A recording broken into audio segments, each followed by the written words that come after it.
Adolfo Prego, abogado, exmagistrado del Tribunal Supremo. Bienvenido, buenas noches.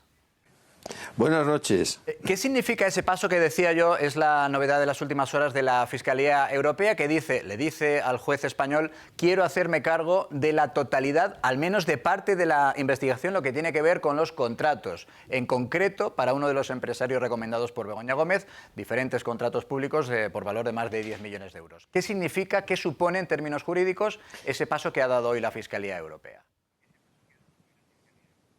Bueno, la Fiscalía no es que quiera o deje de querer. La Fiscalía Europea tiene unas competencias que están delimitadas por los delitos que pueden ser de diverso tipo, puede ser malversación de fondos públicos, pueden ser cohechos, pueden ser... es decir, hay muchas clases de delitos, siempre y cuando afecten a los intereses financieros de la Unión Europea. Lo que no afecta a los intereses financieros de la Unión Europea no es competencia de la Fiscalía. Entonces, el problema está en saber si lo que la Fiscalía quiere instruir, investigar y en su día ser objeto de acusación es un delito de esa clase, afectación de los intereses. Esta es la expresión clave: afectación de los intereses financieros de la Unión Europea. Lo que no sea eso, por muy grave que sea, por muy delito que sea, eso no corresponde a la Fiscalía Europea y por lo tanto corresponde exclusivamente a los jueces de instrucción y a los jueces y a las audiencias y a los tribunales de justicia españoles y a la Fiscalía Española. Otra cuestión es que, siendo competencia de la Fiscalía Europea, si es que lo es, que no lo sé, las autoridades españolas tengan que prestar su colaboración, su cooperación dentro de un ámbito de lealtad y de buena fe. Pero es que lo que está por ver es si realmente hay afectación de intereses financieros de la Unión Europea o no. Por ejemplo, por lo que yo sé, por lo que yo leo en los periódicos, por lo que escucho a todos los periodistas, es que el objeto de la investigación del juzgado de instrucción, me parece que es el 40 y no sé qué, 41, me parece que no recuerdo, señor Peinado, como le llaman, 41, pues es por una serie de recomendaciones que serían, en su caso, si la recomendación en sí misma no es un delito. Lo que es un delito es influir sobre decisiones o en decisiones amparándose o aprovechando la capacidad de presión, no de coacción, pero sí de presión, de sugestión para obtener resoluciones administrativas de aprobación de contratos en favor de la empresa tal o de la empresa cual. ¿Qué ocurre? Que los contratos son contratos, pero los contratos normalmente aparejan pagar dinero. Entonces, la cuestión está si el dinero con que se pagaban esos contratos era dinero que salía de los presupuestos del Estado, producto de los impuestos de los españoles, o salía de las subvenciones o de las aportaciones económicas de la Unión Europea. Si es esto último, sí habría una afectación de los intereses financieros de la Unión Europea, porque se habrían utilizado los fondos o parte de los fondos para unos usos y para unos destinos y para unos objetivos que no tienen nada que ver con la razón de ser de esas aportaciones de la Unión Europea. Pero si no es así, el hecho de influir para que se lo den el contrato a Pepito Pérez o a Juan López, amigo de fulano, amigo de perengano, y que se le paga con dinero que está en los presupuestos generales del Estado, producto de los impuestos de España, de los ingresos, que no son de la Unión Europea, eso es competencia del juez de instrucción actual. Y entonces, ¿qué problema hay? Que no se sabe si es lo uno o es lo otro, o puede ser o puede no ser.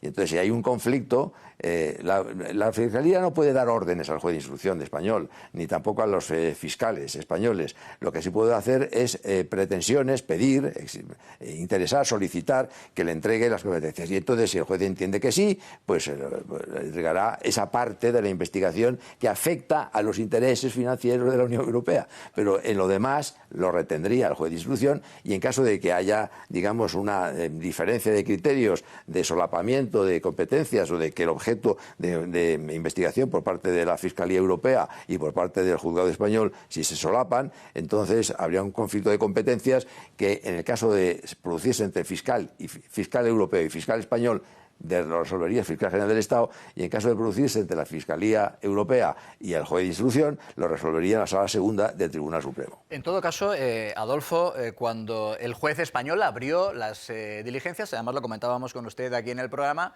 nos decía: hombre, si se abre diligencias, esto siempre significa que no es, por supuesto, una acusación formal, estamos todavía muy lejos de ese momento, pero sí que hay un juez que ve ciertos indicios de verosimilitud de los delitos que se apuntan. Entiendo que ese criterio se aplica también en el caso de la Fiscalía Europea, y que si decide aumentar o continuar, mejor dicho, con la investigación, es que también en la Fiscalía Europea ven esos indicios de verosimilitud en la denuncia, ¿no? Pero una cosa es la verosimilitud de un hecho y otra cosa es la calificación de ese hecho como delito, que no, sobre eso no habría problema ninguno, pero el problema es si ese delito afecta a los intereses financieros de la Unión Europea. Esa es la clave, esa es la llave que permite incorporar a la Fiscalía Europea, no, que permite no, que exige, que se exige en la realidad jurídica para que la Fiscalía de la Unión Europea intervenga, porque no tiene por misión investigar los delitos que se cometen en Europa, o supuestos delitos que se cometen en Europa, ni en España, ni en Portugal, ni en Francia, sino, es decir, defiende los intereses financieros de la Unión Europea, solo eso. Y en la medida en que eso esté en el ámbito de la investigación de un juzgado de instrucción, en este caso el 41, pues eso corresponde a la Fiscalía de la Unión Europea. Pero si no es así, no le corresponde a esa Fiscalía, le corresponde a la Fiscalía Española y a la Autoridad Judicial Española. Ojo con una cosa, y es que cuando sí corresponde a la Fiscalía Europea, le corresponde el conocimiento de esos delitos más los delitos conexos, o sea, los delitos que estén vinculados a ese otro delito que sí afecta a los intereses financieros de la Unión. Esa es la cuestión. Esto acabará siendo, pues, o bien acepta, se puede, digamos, delimitar una porción de la investigación del Juzgado de Instrucción 41 de Madrid, segregarlo, aislarlo y mandarlo a la Fiscalía de la Unión Europea, la Fiscalía Europea, porque se entienda que efectivamente hay afectación de los intereses financieros de Europa, de la Unión, mejor dicho, y otra parte que no tiene nada que ver con la Unión Europea. Es decir, una recomendación o una influencia para obtener un contrato para una empresa española que se beneficia de esa influencia y que va a cobrar con un dinero público o privado, en fin, público en este caso sería, que no tiene nada que ver con las aportaciones de la Unión Europea en favor de España. Es decir, no todo el dinero que maneja el Estado español, la Administración española, viene de la Unión Europea. Es que hay dinero que procede de los impuestos que pagamos todos, usted y yo y todos. Y entonces, el problema es de dónde sale. Entonces, ¿qué problema hay aquí? La trazabilidad de la entrega de los fondos por parte de la Unión Europea, cómo llegaron, quién los recibió, dónde están, a qué han sido destinados y cuáles han sido los canales por los que se ha sumergido ese dinero y ha terminado donde haya terminado. Bueno, si esas conducciones de los fondos de la Unión Europea no llevan fondos europeos, sino que llevan fondos públicos españoles normales, digamos, al margen de Europa, desde luego la pretensión de la Fiscalía Europea no tenía ningún sentido. El problema es que esto es un tema, dicho así, es muy sencillo, pero en el análisis de la documentación tiene que ser necesariamente muy complejo. Por eso hay conflictos de competencia y por eso hay unos órganos que están llamados a decidir ese conflicto si se produce, que sería la Sala Segunda, en este caso sería la Sala Segunda del Tribunal Supremo.